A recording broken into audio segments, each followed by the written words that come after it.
નમસ્કાર મિત્રો, Gujjubhai trend news ચેનલમાં ફરી વખત તમારું સ્વાગત છે। બગદાણા બબાલને આજે 17 દિવસ થઈ ગયા છે। કોળી સમાજના અમુક આગેવાનો અને અમુક લોકો એક બેનનો વિડીયો પણ સામે આવ્યો હતો બગદાણા જઈ અને આત્મવિલોપન કરવા માટેનો। કોળી સમાજના આગેવાન અને એ બહેન જે છે એણે 15 તારીખે આત્મવિલોપન કરવાનું કહ્યું હતું વિડીયો મારફતે। અને આજે 15 તારીખના દિવસે હકીકતમાં બગદાણા જે બાપા સીતારામનું મંદિર છે ત્યાં કોળી સમાજના લોકો અને આગેવાનો જે છે પેટ્રોલ, ડીઝલ અથવા તો કેરોસીન જેવા જે આગ પકડે એવું દ્રવ્ય પ્રવાહી લઈ અને આત્મવિલોપન કરવા પહોંચ્યા હતા। આત્મવિલોપન કરવા માટે થઈ અને પહોંચ્યા હતા ત્યારે જે છે એક ફાયર બ્રિગેડ જ્યાં ઊભું હતું અને તેની સાથે સાથે ઘટના સ્થળે જે છે પોલીસનું ટોળું પણ હતું। પોલીસ હાજર હતી। થોડીક વાર માટે થઈને માહોલ શાંત હતો અને પછી અચાનક કોળી સમાજના લોકો જે છે એ પોતાના ઉપર દ્રવ્ય છાંટ્યું। કેરોસીન હતું કે ડીઝલ કે એ કાંઈ અત્યારે નક્કી નથી થયું, પરંતુ આગ પકડે એવું પ્રવાહી જે છે કોળી સમાજના લોકોએ ખુદના ઉપર છાંટ્યું। અને ત્યારબાદ જે થયું એ ઘટનાના વિડીયો હું તમને આ વિડીયોમાં આગળ બતાવીશ। એ વિડીયો હું તમને બતાવું એ પહેલા ગુજરાતના આવા જ ટ્રેન્ડિંગ ન્યૂઝ જોવા માટે આપણી ચેનલને સબસ્ક્રાઇબ કરી દો। બાજુમાં બેલ આઇકન આવે તેને ઓલ ઓપ્શન પર સિલેક્ટ કરી દો।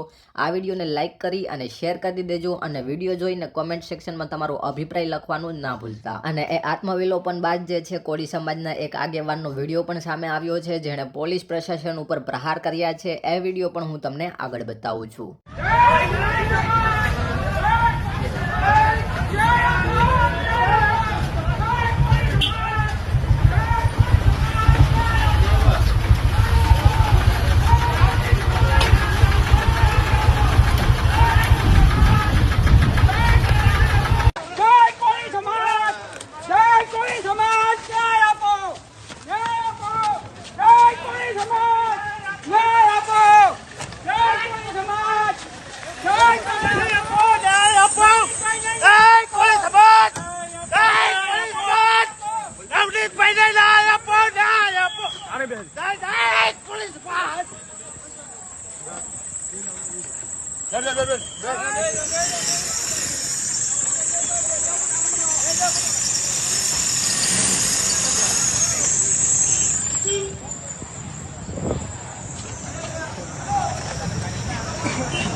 જય કોળી સમાજ મિત્રો, આજરોજ બગદાણા મુકામે કોળી સમાજના યોદ્ધાઓ નવનીતભાઈને ન્યાય માટે આત્મવિલોપન કરવાના હતા ત્યારે આજે કોળી સમાજના અગ્રણીઓની ધરપકડ કરી લેવામાં આવી હતી। પોલીસ તંત્ર દ્વારા અડધી રાતે તેમની ધરપકડ કરવામાં આવી। અમુક લોકોને આગલે દિવસે ધરપકડ કરવામાં આવી। ત્યારે મારે પોલીસ તંત્રને કહેવું છે કે તમે આટલી મોટી સંખ્યામાં પોલીસ તંત્ર દ્વારા જયારે કોળી સમાજના આગેવાનોની ધરપકડ કરો છો ત્યારે આ સાચા આરોપીની ધરપકડ કેમ નથી કરતા?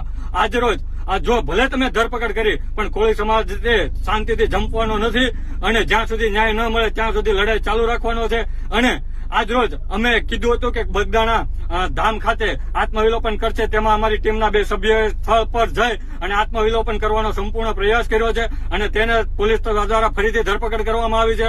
ત્યારે મારા પોલીસ તંત્રને કહેવું છે કે તમે આટલી મોટી સંખ્યામાં જયારે પોલીસ તંત્ર દ્વારા અમારા સમાજના આગેવાનોની ધરપકડ કરો છો તો કેમ શા માટે નવનીતભાઈના આરોપીને મુખ્ય આરોપીની ધરપકડ નથી કરતા? આ પોલીસ તંત્રની ઢીલી નથી કેમ? કોળી સમાજની સાથે હંમેશા અન્યાય જ કરવાની છે। જય કોળી સમાજ।